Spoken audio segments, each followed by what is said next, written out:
Phantom Crime Vintage Digests.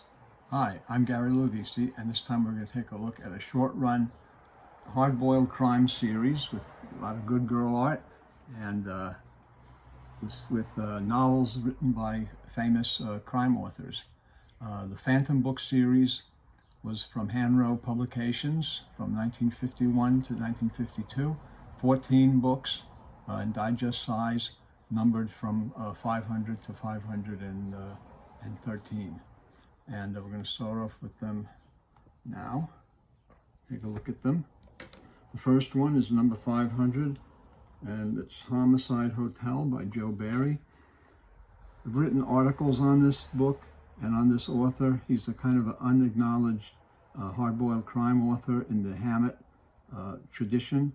And actually, this is a scene that's not even in the book, but I don't know where they got the cover from, but it has nothing to do with the book.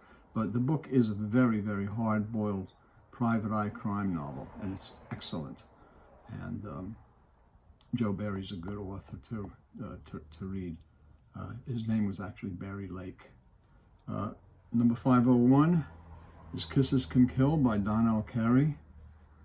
All these books have great, great good girl art covers. And this series, that's Phantom Books. You see the Phantom logo. I'll show you the back covers on these. Were similar with the photo, and then they have the Phantom. So there's 14 books in this American Phantom series, this Phantom Books. Now there is, collectors should know and people should know, there is a crime digest series, Phantom Books from Australia, which is uses this name and logo, and the books are very similar to these. In fact, all of these have been reprinted in Australia, in the Australian Phantom Book series. But the Australian Phantom Book series goes 300 books, and there's a lot of all hard-boiled crime, and those are very scarce, but they're very, very collectible. But these American Phantoms are even more collectible, and some of these are very, very scarce. So the next one is 502, The Deadly Lover by Robert O. Saber. Robert O. Saber was Milton K. Ozaki. He's the he was definitely the first and maybe one of the only Japanese-American hard-boiled crime writers. He lived in California, and he wrote hard-boiled crime, private eye novels as Robert O. Saber on his Anglo pseudonym, and under his own real name of Milton K. Ozaki. Isn't he the author that Lupov said he was published by accident? That he read the transcript and he hated it, and he didn't want to say no to it, so he will you tell us that story, Lucille, if you remember it? Isn't that what he said? What was the story? He said he was working as an editor for some publishing. He was working for Howard Brown, who Howard Brown was the editor of Amazing Stories, Fantastic Stories, and the various pulps. Howard Brown wrote a lot of science fiction as Alexander Blade, but he did not like to write science fiction. He really kind of hated science fiction. He liked hard-boiled crime, and he liked Hammett and Chandler, especially Chandler. And he wrote as John Evans the Paul Pine books, Halo for Satan, and other books, the Halo series, which I think there's 3 of them. Very hard-boiled private eye books. So Howard Brown loved those. So what happened was, what was it? They sent him. He was reading it. He didn't like it. He sent it to someone else to reject it, and the message got like skewed garbled. by the person thought he was sending it to him to expedite it or something, and they published it. So they published it. So that's how Milton K. Ozaki got published.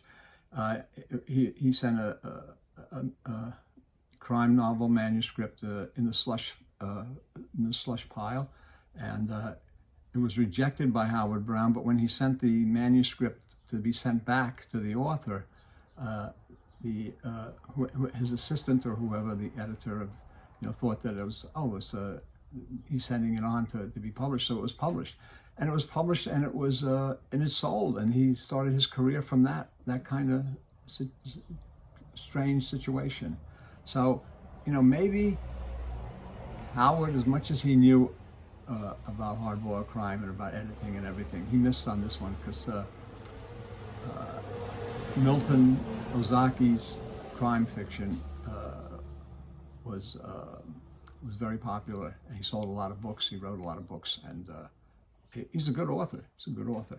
So that's Anyway, sorry. that's Robert O. Saber, Milton K. Ozaki in the Phantom Books series, and of course he had books published and many others. The next one is a very classic author. This is number 503, Married to Murder by Harry Whittington. Classic hard-boiled crime, noir.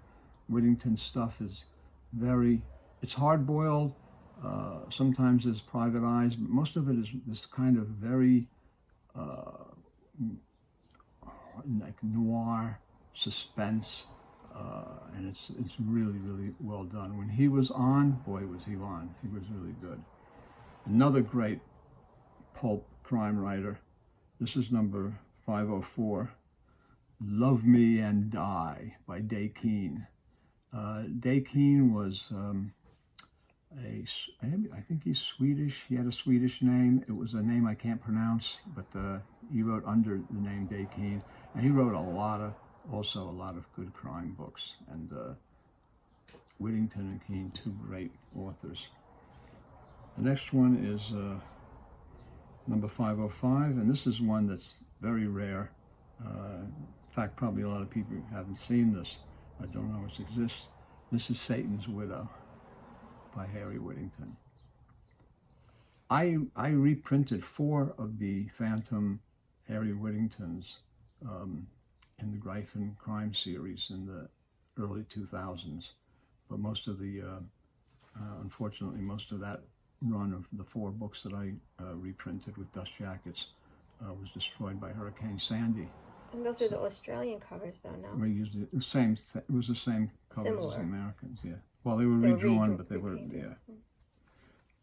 And the next one is 506, Crime on My Hand by Carl Hodges.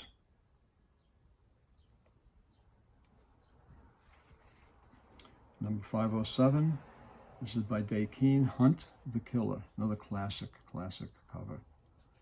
He's like threatening her with a hook with I don't know what that's I guess that's It looks like an umbrella. No, it's like a hook that they Umbrella use hook. for longshoremen use that for a gaff, hooking. Yeah, you mean? a gaff. It's a gaff, some kind of gaff.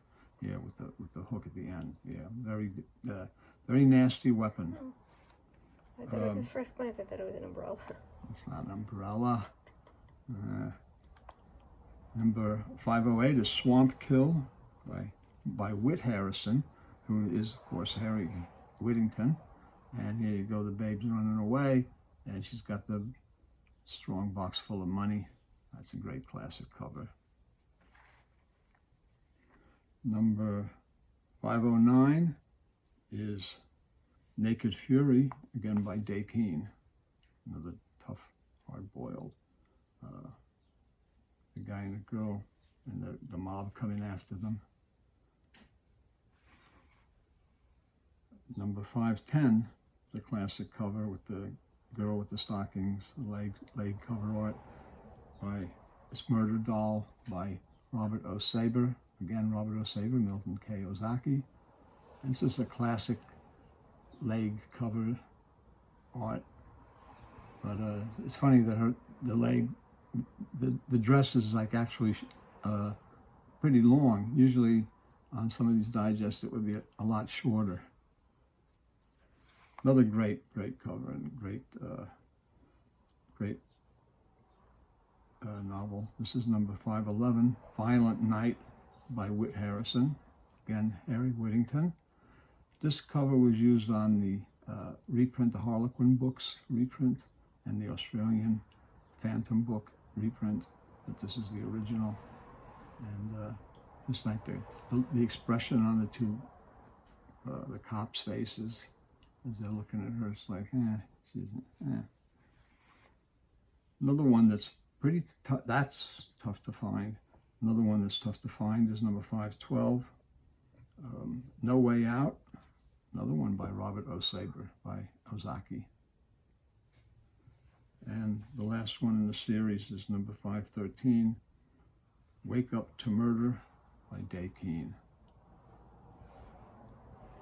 So there you have a look at the complete American Phantom Books Crime Digest series, a short-run series of great books from 1951-52 with great authors, great hard-boiled noir writing, classic stuff, and it's these are pretty hard books to find, especially in really nice condition, and they don't show up that often, but they are very desirable, very collectible, and I hope you enjoyed this look at the complete series of them.